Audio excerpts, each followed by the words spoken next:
Nous allons poursuivre notre enseignement cet après-midi sur une église sous la bénédiction de Dieu. Une église sous la bénédiction de Dieu. Aujourd'hui, nous allons aborder le sujet de la prière du Seigneur. Le Seigneur a adressé une prière avant son départ. Et cette prière est consignée dans l'évangile de Jean, au chapitre 17. L'évangile de Jean, au chapitre 17. Dans l'Ancienne Alliance, nous avons Jacob qui, avant sa mort, a béni les fils d'Israël. Et nous voyons que dans la Nouvelle Alliance, Christ, avant sa mort, a fait une prière en faveur des saints, des disciples, ses amis, sa famille, que constituaient les disciples à cette époque, et sa famille que nous sommes aujourd'hui. Évangile de Jean, le chapitre 17. Évangile de Jean, chapitre 17. Je ne suis plus dans le monde, mais eux, ils sont dans le monde. Tandis que je vais vers toi. Père Saint, garde-les en ton nom, ce nom que tu m'as donné, afin qu'ils soient un comme nous. Amen. Et le Seigneur, s'adressant à son Père, au verset 11, a dit « Et je ne suis plus dans le monde, mais ceux-ci sont dans le monde. Et moi, je vais à toi. Père Saint, garde-les en ton nom que tu m'as donné, afin que tous soient un, comme nous sommes, comme nous. » Amen. À partir de ce texte, nous pouvons comprendre un certain nombre de choses. Jésus, pendant qu'il adresse cette prière à son Père, il dit que je ne suis plus dans le monde, mais ceux-ci sont encore dans le monde, et moi je vais à toi. Jésus n'allait pas au ciel, mais il allait au Père, et le Père est lié au ciel. Père Saint, garde-les en ton nom que tu m'as donné, afin qu'ils soient un comme nous. Et le Seigneur a prié pour que les disciples que nous sommes, nous soyons gardés au nom du Père. En étant gardés au nom du Père, nous serons dans l'unité authentique dont il est question tout au long de ce mois, comme le sont le Père, le Fils et l'Esprit. Garde-les en ton nom, au nom du Père. Or, nous savons que dans l'Ancienne Alliance,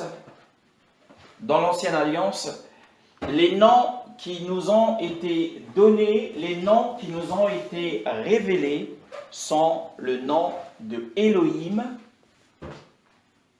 et le nom de Yahweh. Ce sont les noms qui nous sont pleinement révélés dans l'Ancienne Alliance. L'Ancienne Alliance, quand le Seigneur est apparu à Moïse, il lui est apparu comme étant Yahweh. Et à Abraham également, il se faisait appeler Yahweh Dieu. Et donc, ce qui a été pleinement révélé dans l'Ancienne Alliance, les noms qui ont été pleinement révélés, ce sont le nom de Elohim et le nom de Yahweh. Je suis qui je suis.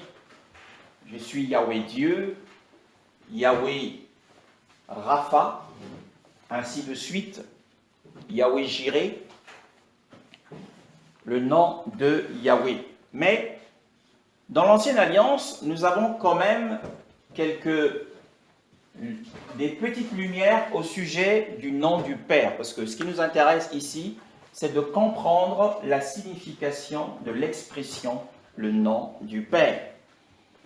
Dans l'Ancienne Alliance, par exemple, dans le livre d'Ésaïe au chapitre 9, Ésaïe chapitre 9, le verset 5, qui est un verset assez bien connu. Ésaïe chapitre 9, le verset 5. Ésaïe chapitre 9, le verset 5. Amen. Amen. En effet, un enfant nous est né, un fils nous a été donné, et la souveraineté reposera sur son épaule. On l'appellera merveilleux, conseiller, Dieu puissant, Père éternel, prince de la paix. Amen. Donc, Ésaïe, le prophète, avait en partie reçu la révélation du nom, le Père éternel. Donc, le nom Père éternel est mentionné dans le livre d'Ésaïe chapitre 9. L'enfant s'appellera Dieu puissant et le Fils s'appellera également le Père éternel. Donc, Yahushua est à la fois Fils et à la fois Père éternel. Donc, il y a un autre texte de l'Ancienne Alliance, c'est dans Ésaïe 63, le verset 16. Ésaïe 63, le verset 16. Verset 16. Hein. Oui. C'est toi cependant qui es notre Père. En effet, Abraham ne nous connaît pas, et Israël ignore qui nous sommes. C'est toi l'Éternel qui est notre Père, et toi qui depuis toujours t'appelles notre libérateur. Amen. Ouais, le verset 15 nous dit « Regarde du ciel et vois de ta demeure sainte et glorieuse, où sont ton zèle et ta puissance. Le son de tes entrailles et tes compassions pour moi ont-ils été contenus? Car tu es notre Père, car Abraham ne nous connaît pas, et Israël ignore qui nous sommes. Yahweh, c'est toi qui es notre Père, et ton nom est notre Rédempteur de tout temps. » Donc Yahweh était tout de même connu comme étant le Père éternel. Donc il y a un autre texte, c'est dans Ésaïe 64, le chapitre suivant. 64, le verset 7. Ésaïe 64, le verset 7. Donc, en réalité, il y a à peu près 3 passages dans l'Ancienne Alliance ou l'Ancien Testament qui parlent de l'expression et du titre de notre Père. Le verset 7, la Bible dit « Cependant, Yahweh, tu es notre Père. Nous sommes l'argile, et c'est toi qui nous as formés, et nous sommes tous l'ouvrage de ta main. » Donc ici, c'est le Père créateur. Et donc, finalement, c'est dans la Nouvelle Alliance que nous avons une pleine révélation du nom de notre Père. Et Jésus, s'adressant au Père, au chapitre 17, le verset 11, nous revenons à ce texte, la Bible dit qu'il demande au Père de sauvegarder les disciples en son nom, le nom du Père. Quelle est la révélation derrière le nom du Père? Eh bien, la révélation derrière le nom du Père, c'est simplement que ce nom, effectivement, nous met dans la relation de vie. Quand on parle du Père, quand on parle d'un Père sur terre, on parle d'un Père qui engendre, on parle d'un Père qui fait naître, on parle d'un Père sur le plan de l'esprit qui régénère. Donc la régénération, la nouvelle naissance, et toutes ces expériences viennent de notre relation avec le Père. Donc quand Jésus s'adresse au Père en disant « garde-les en ton nom », eh bien, il est simplement en train de dire que en nous sauvegardant dans le nom du Père, nous sommes sauvegardés par la vie. En fait, c'est une question de vie. Quand on parle du Père, on parle de la vie qui est en nous. Hein? S'il n'y a pas de Père, il n'y a pas d'enfant. Hein? Notre Dieu n'est pas notre beau-père. Hein? Dieu n'est pas notre beau-père, en sorte que nous soyons dans l'hésitation de l'appeler ainsi. Il y a des textes bibliques dans Romains, au chapitre 8, verset 15. Romains 8, verset 15. Où la Bible nous demande de pousser un cri. La Bible nous encourage de crier. Hein? La Bible nous encourage de crier à partir de ce passage, Romains chapitre 8, le verset 15. Et Galates, pareil, chapitre 4.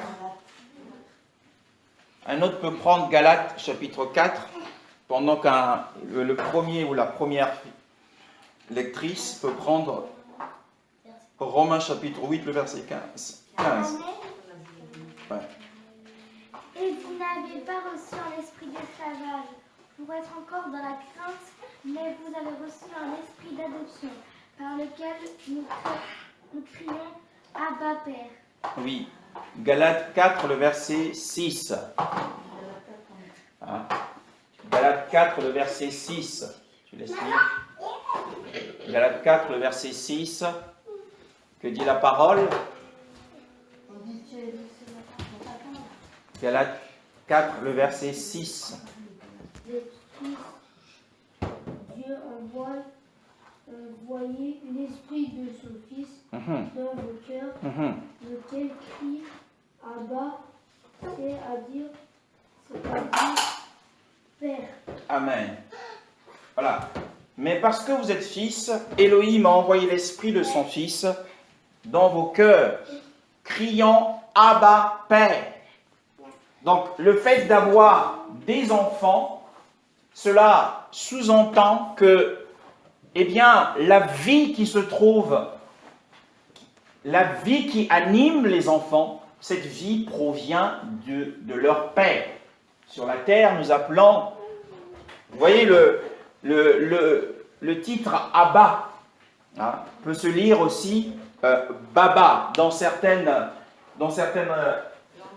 contrées, dans certaines langues. Papa se dit Baba. Hein. Donc il y a une certaine douceur, oui, chez la sœur par exemple. Hein. Et pour dire maman, c'est mama. Hein. Donc on sent bien la douceur et la saveur. Et on ne peut pas appeler son beau-père papa, parce qu'il y a une certaine hésitation, on sait que ce n'est pas le vrai père. Hein. Et on n'est pas vraiment fiers de le faire. Mais la Bible nous enjoint, nous encourage à crier Abba Père, parce que, eh bien, la vie du Père est en nous. Et c'est cette vie, dit Jésus, dans Jean chapitre 17, c'est cette vie qui nous garde dans l'unité dont nous sommes en train de parler au verset 11, Jean chapitre 17, le verset 11. Garde-les en ton nom, au nom du Père que tu m'as donné, afin qu'ils soient un. Donc, eh bien, le premier aspect de l'unité, nous avons parlé des bases la dernière fois. La dernière fois, nous avons parlé des bases de l'unité, qu'il y en avait 7. Nous sommes arrêtés sur les 3, le deuxième groupe du Seigneur, la foi et le baptême. Et le dernier groupe, c'est Éphésiens, chapitre. On va le lire parce que c'est en lien avec ce que nous sommes en train d'étudier. Éphésiens, chapitre 4, le verset 6. C'est la dernière base. Éphésiens chapitre 4, le verset 6. Éphésiens chapitre 4, le verset 6. Amen. Amen. Un seul Dieu et Père de tous, il est au-dessus de tout, agit à travers tout et habite en nous. Amen. Voilà. C'est en lien avec ce que nous sommes en train de dire, le nom du Père. Et quand on parle du Père, c'est en relation avec la vie divine. C'est en relation avec la vie de régénération, cette vie qui a fait de nous aujourd'hui que nous soyons des enfants, des fils et des filles de Dieu. Et ça, c'est le premier aspect, c'est la dernière base, mais c'est aussi la première étape de l'unité. Alors, le problème, c'est que s'il n'y a pas unité, eh bien c'est parce que la vie divine n'est pas assez abondante en nous. La question, c'est cela, c'est que notre mentalité, le problème dans les couples, le problème dans les églises, c'est que la mentalité des frères et des sœurs est tellement surdéveloppée, il y a un surdéveloppement de leur mentalité, que cela cause des divisions. Ce qui cause les divisions, c'est notre intelligence. Nous devons nous méfier de notre façon de penser, notre façon de voir les choses. La Bible nous dit, ne t'appuie pas sur ta sagesse, ne te repose pas sur ton intelligence, mais reconnais Dieu dans toutes tes voies. Et donc ce qui malheureusement cause des séparations, dans les mariages, cause des séparations dans les familles, cause les séparations dans les églises, eh bien c'est une mentalité surdéveloppée. Et le Seigneur, ce qu'il nous demande le plus ce matin, c'est que nous puissions recevoir plus de vie. Lorsque une église est remplie de vie, lorsqu'une église expérimente la vie abondante de Dieu, cette église va marcher dans l'unité authentique appropriée comme le veut le Seigneur. Donc, l'unité, l'une des étapes qui nous permet d'avancer dans l'unité, eh bien, c'est la vie divine qui vient du Père. C'est celle-là qui nous gardera. Il a dit, garde-les en ton nom, Père. Quand on parle du nom du Père, on parle du Père lui-même. Et quand on parle du Père lui-même, on parle de la source de la vie. Celui qui est la source de notre vie. Vous avez vu dans Éphésiens qu'il est le Dieu et le Père de tous. Il est au-dessus de tous, il est parmi nous et il est en nous. Donc en fait, l'expression au-dessus de tous fait allusion au Père lui-même. Parmi nous fait allusion à Christ et en nous fait allusion au Saint-Esprit. On voit que les trois sont toujours dans une action commune. Alléluia. Donc, au-dessus de tous, c'est le Père. Parmi nous, c'est Jésus. En nous, c'est le Saint-Esprit. Alléluia. C'est ce que signifie l'expression employée par l'apôtre Paul dans Éphésiens 4, 5. Alors, ici, il nous est dit, garde-les en ton nom au verset 7, le verset 11. Maintenant, nous allons nous intéresser à une autre étape de l'unité. Parce qu'en fait, le chapitre 17, qui est un chapitre qui parle de la glorification, ce chapitre parle de l'unité dans son intégralité. Alors, le verset, toujours dans la prière de notre Seigneur, le verset 14.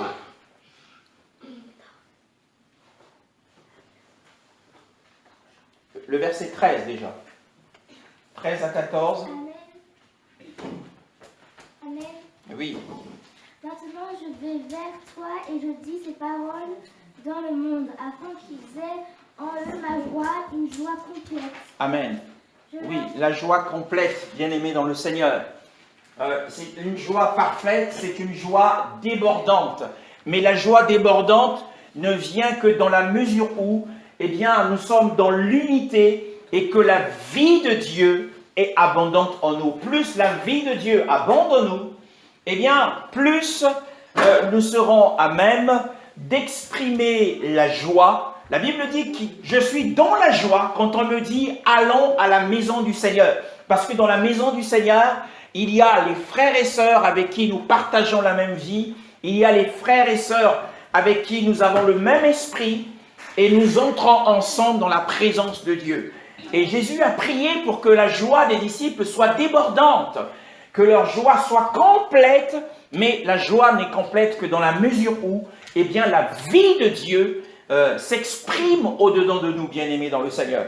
Il ne suffit pas d'avoir la vie de Dieu qu'une fois que l'on a reçu Jésus. Ce n'est pas suffisant. Il faut avancer encore plus. Il faut recevoir encore et encore la vie de Dieu. Et cette vie va non seulement nous saturer notre esprit, mais cette vie va également imprégner notre âme, et cette vie va également, eh bien, posséder notre corps. La vie abondante, c'est la vie qui affecte mon esprit, qui imprègne mon corps et qui sature mon âme. Amen. Alléluia. Béni soit le Seigneur. Ça, c'est le verset 13. Et la Bible dit au verset 14, le verset 14, vas-y. Amen. Je leur ai donné ta parole et le monde les a disés parce qu'ils ne sont pas du monde, tout comme moi. Je ne suis pas du monde. Le verset 15 et le verset jusqu'au verset 17. Je ne te demande pas de les retirer du monde, mais de les préserver du mal. Ils ne sont pas du monde, tout comme moi. Je ne suis pas du monde. Consacre-les par ta vérité. Ta parole est la vérité. Tout comme... Vas-y. Tout comme tu m'as envoyé dans le monde, je les ai moi aussi envoyés dans le monde. Verset 19. Et je me consacre moi-même pour eux afin qu'eux aussi soient consacrés à la vérité, par la vérité. Amen. Alors, nous allons parler de la deuxième étape. La première étape dans notre marche, mis à part les 7 bases de l'unité que nous avons étudiées, mais nous avons également une marche. L'Église doit être en marche. L'Église a une promenade à faire sur la terre. Et cette promenade doit se faire dans l'unité. La première étape de l'unité, c'est d'avoir une vie abondante en soi. Et cette vie abondante, c'est celle-là qui nous unit. Mais c'est la vie qui provient du Père. Alléluia. Et ensuite, nous avons la deuxième étape, celle que nous allons aborder ce matin. Et nous arrêter sur cette deuxième étape. C'est la sanctification.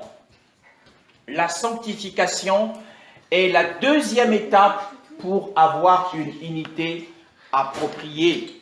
Pour avoir une unité qui convient, nous avons besoin de la sanctification. Au verset 14, Jésus, s'adressant au Père, leur dit, je leur ai donné ta parole. Je leur ai donné ta parole et le monde les a haïs parce qu'ils ne sont pas du monde, comme moi, je ne suis pas du monde. Quelqu'un peut-il lire le verset 8?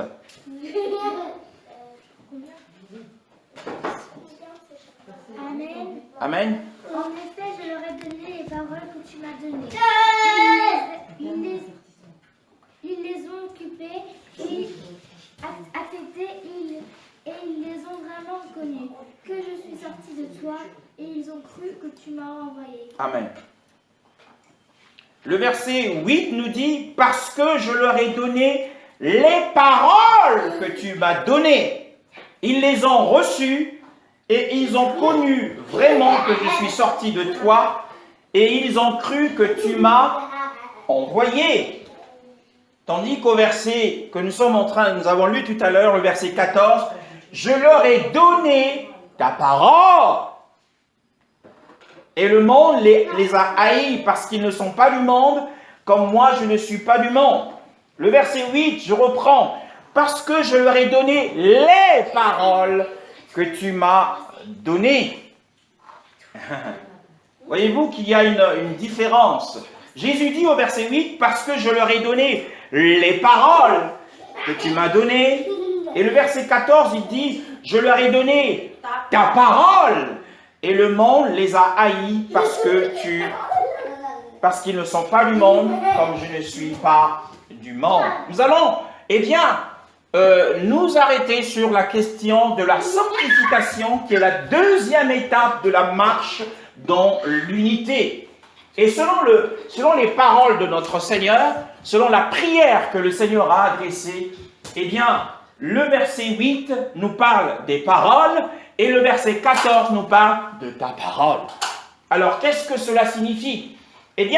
Cela signifie que la sanctification a deux aspects. Il y a deux aspects de la sanctification. Mais avant d'aborder les deux aspects de la sanctification, nous allons, parler des paroles et de la parole. Alors, nous savons que quand Jésus dit « ta parole », dans le grec, le mot « ta parole » fait allusion au logos. Le logos, c'est la parole constante de Dieu. C'est ce qui est écrit dans la Bible, la parole constante de Dieu. Cette parole qui ne changera pas, cette parole qui ne passera pas. Alléluia. Jésus dit, le ciel et la terre passeront, mais mes paroles ne passeront pas. C'est la parole constante de Dieu. Par exemple, il est écrit, Dieu a tant aimé le monde qu'il a donné son Fils unique afin que quiconque croit en lui ne périsse point, mais qu'il ait la vie éternelle. Cette parole de Jean 3, verset 16, c'est une parole constante de Dieu. C'est le logos de Dieu. Mais Jésus dit au verset 8, je leur ai donné tes paroles. Alors, les paroles de Jésus dont il est fait mention ici, c'est la parole. Ce n'est pas la parole constante de Dieu, mais c'est la parole instantanée de Dieu. En grec, cela signifie le réma. C'est-à-dire qu'à partir du logos, ta parole, Jésus a reçu énormément d'inspiration au point que quand les hommes l'approchaient et ils disaient « Nous n'avons jamais vu un homme parler comme lui. » Alléluia. Jamais homme n'a parlé comme lui. Et Pierre, alors que Jésus leur dit « Vous aussi, vous ne voulez pas vous en aller ?» Jésus leur dit « Pierre leur dit, à qui irions-nous? Tu as les paroles de la vie éternelle. » Jésus était dans la plénitude de l'inspiration. C'est la parole instantanée. C'est le réma. Le réma, tu peux l'avoir à partir du logos. Alléluia. À partir du logos, qui est la parole constante. Le réma, c'est la parole instantanée. C'est la parole qui sort à l'instant T. À l'instant T, le Seigneur va te donner une inspiration, va te donner quelque chose, une révélation. Donc Jésus parle de cette parole constante et il parle également de la parole instantanée. Maintenant, nous allons nous intéresser à ce que le Seigneur dit à partir du verset, toujours dans Jean, le verset 17. Jésus a demandé à ce que, à partir du verset 14, je leur ai donné ta parole, et le monde les a haïs parce qu'ils ne sont pas du monde, comme je ne suis pas du monde. Ils ne sont pas du monde comme je ne suis pas du monde. Je ne te prie pas de les ôter du monde, mais de les préserver du mal. Le Seigneur veut que nous soyons, étant dans le monde, le Seigneur veut que nous soyons préservés du mal. Pourquoi? Pourquoi est-ce que le Seigneur veut-il que nous soyons préservés du mal? Eh bien la réponse elle est simple. Nous la connaissons tous, c'est dans 1 Jean, chapitre 4. 1 Jean 4, 19. Vous connaissez tous ce passage.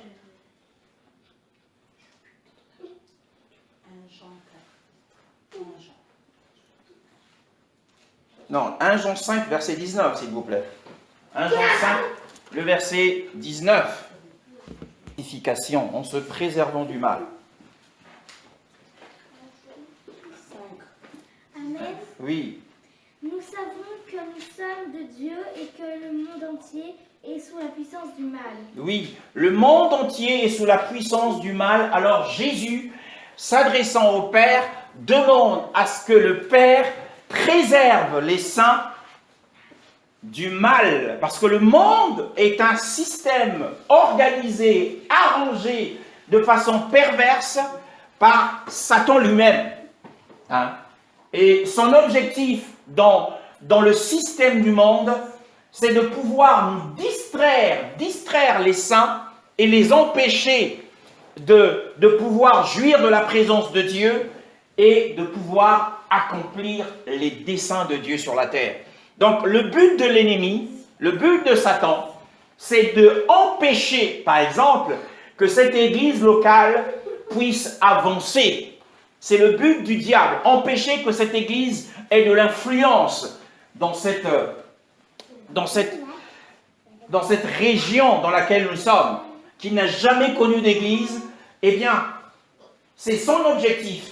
Mais le Seigneur veut nous préserver du mal. Eh bien, comment? Parce que le monde nous attire.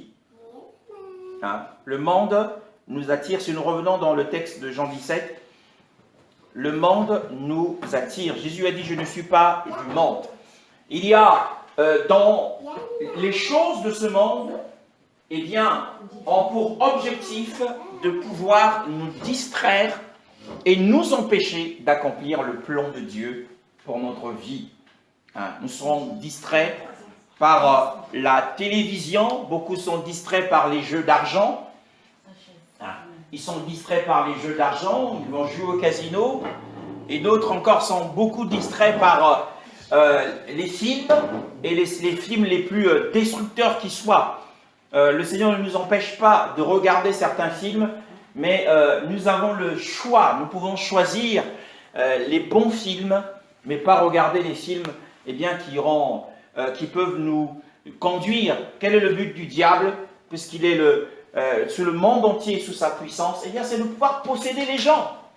Hein? Il veut posséder les hommes, il veut posséder certains corps. Et à travers la télévision, eh bien, à travers certains films, horribles, immoraux, eh bien, il peut parvenir à posséder les corps. Et donc, le Seigneur prie pour que les saints, les disciples, soient préservés du malin. Et comment?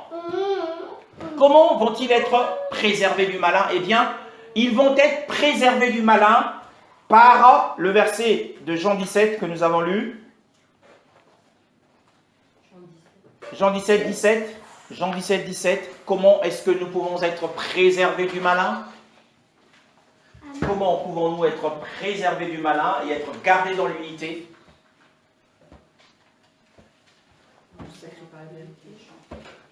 Hein? Oui.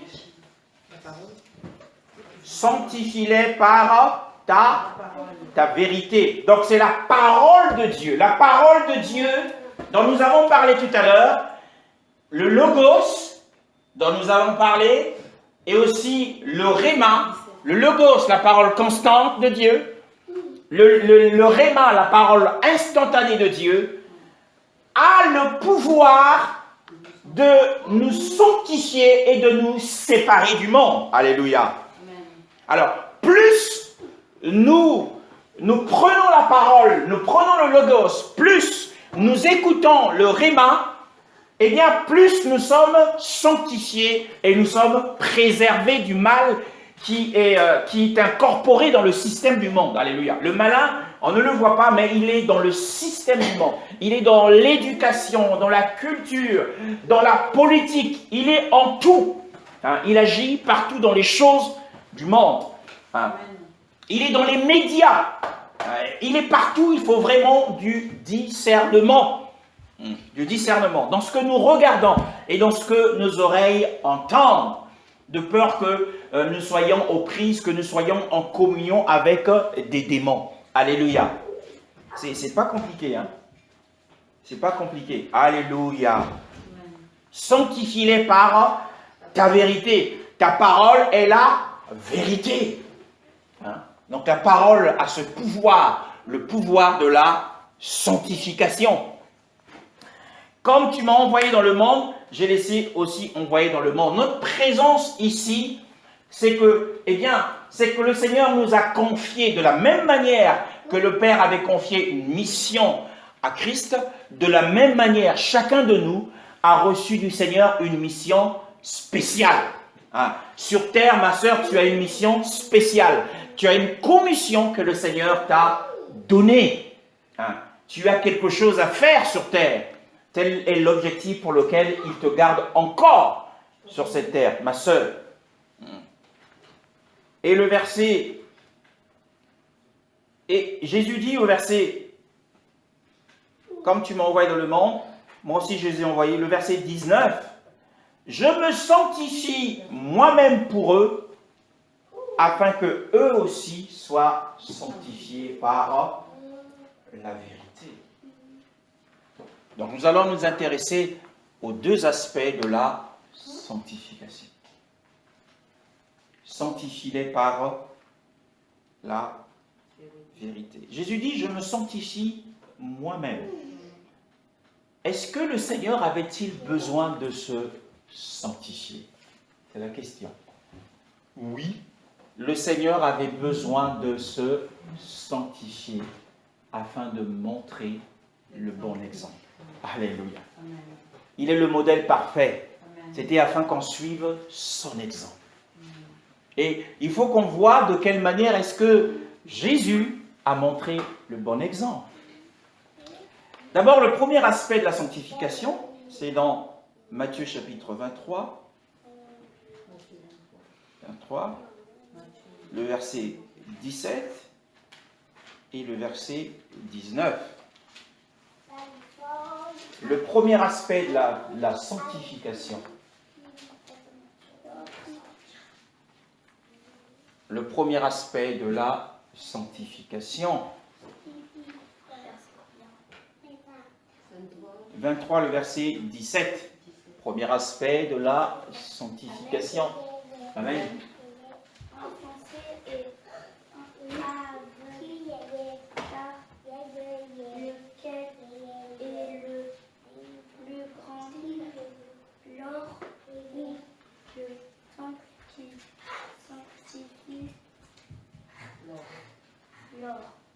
Voilà.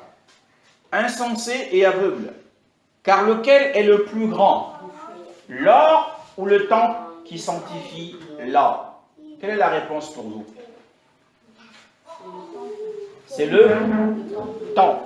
Alors nous voyons que le temple ici, qui est la maison du Père, sanctifie l'or.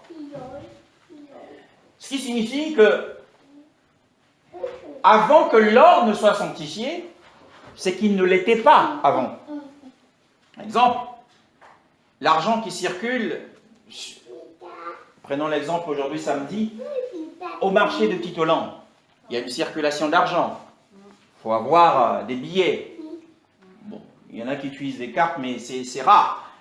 Il y a une circulation d'argent. Mais l'argent qui est utilisé là-bas n'est pas sanctifié. Mais quand tu prends cet argent, quand cet argent arrive dans tes mains, de façon légale, tu l'emmènes dans l'église et que l'on prie pour cet argent, cette offrande, tu le donnes comme offrande, on prie pour cet argent est sanctifié. Alléluia, par la prière, parce que lui dit que tout est sanctifié par la prière et par la parole.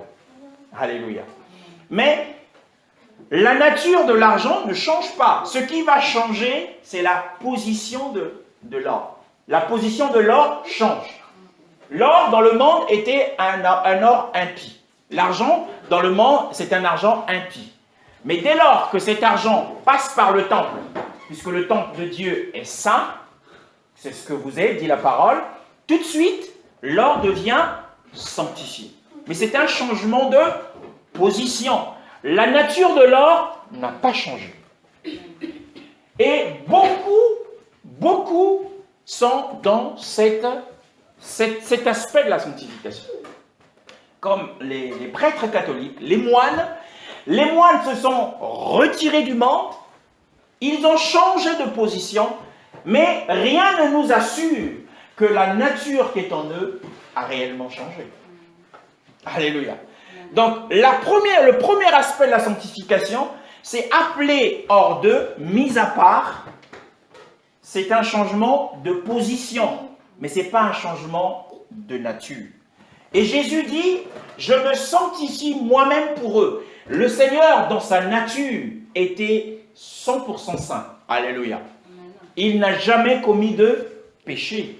Mais, concernant sa position, concernant sa manière de vivre, il avait besoin de se sanctifier pour montrer le bon exemple. Le bon exemple. Et il l'a montré. Voyez-vous, Jésus, lorsqu'il a reçu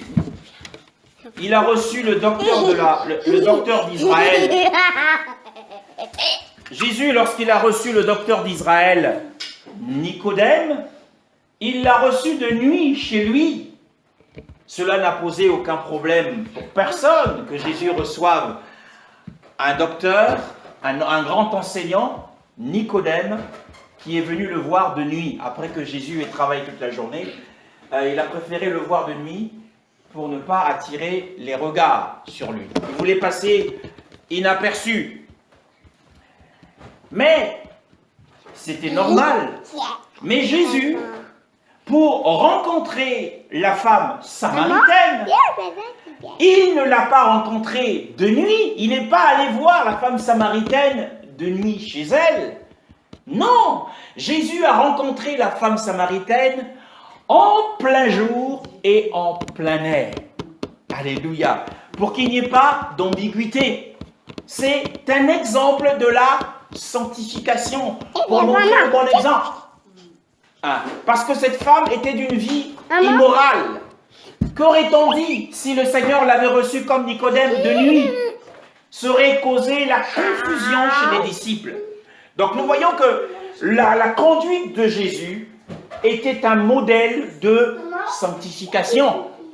Parce que la nuit, pendant la nuit, c'est là qu'il y a des tentations.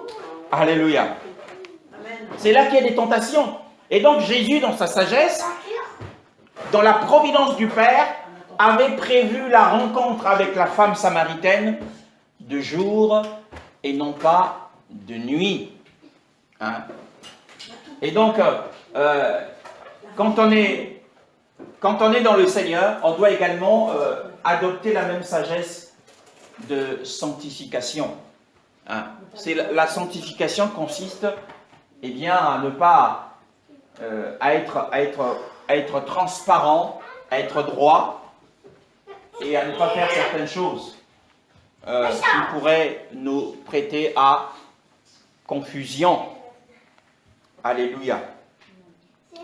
C'est le premier aspect, c'est l'aspect de la sanctification, c'est l'aspect de la position. Et le deuxième aspect de la sanctification, nous connaissons aussi ce passage dans 1 Thessaloniciens chapitre 5, le verset 23.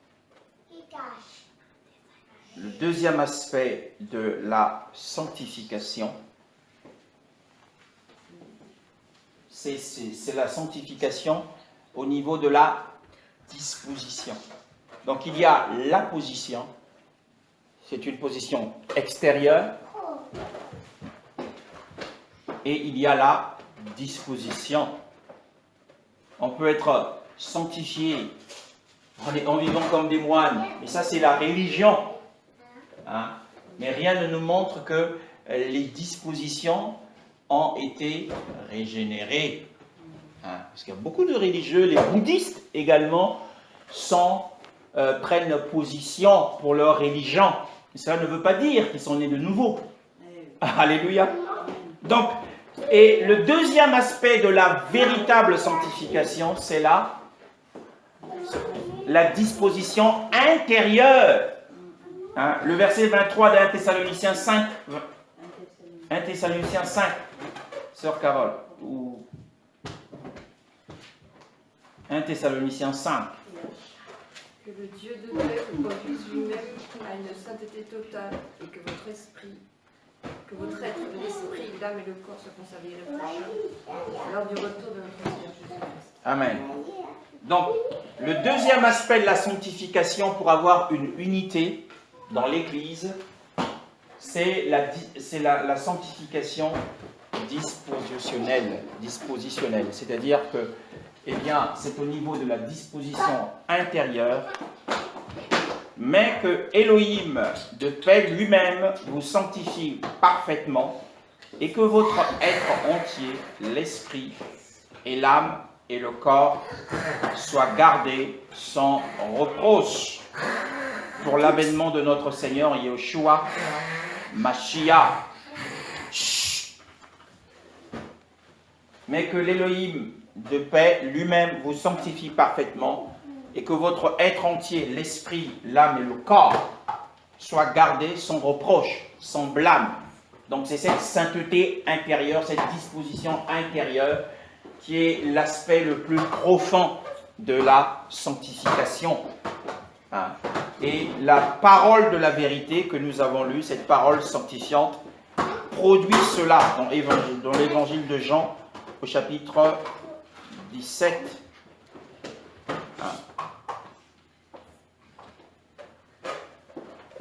Je me sanctifie moi-même pour eux, afin que eux aussi soient sanctifiés par la vérité. Et la parole de Dieu, plus nous l'apprenons, plus elle va affecter notre esprit, notre âme et notre corps.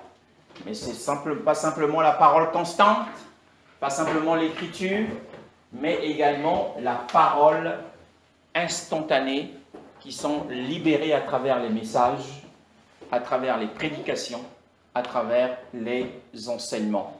Donc nous répétons bien que la première étape de l'unité dans l'Église, c'est d'avoir une vie abondante.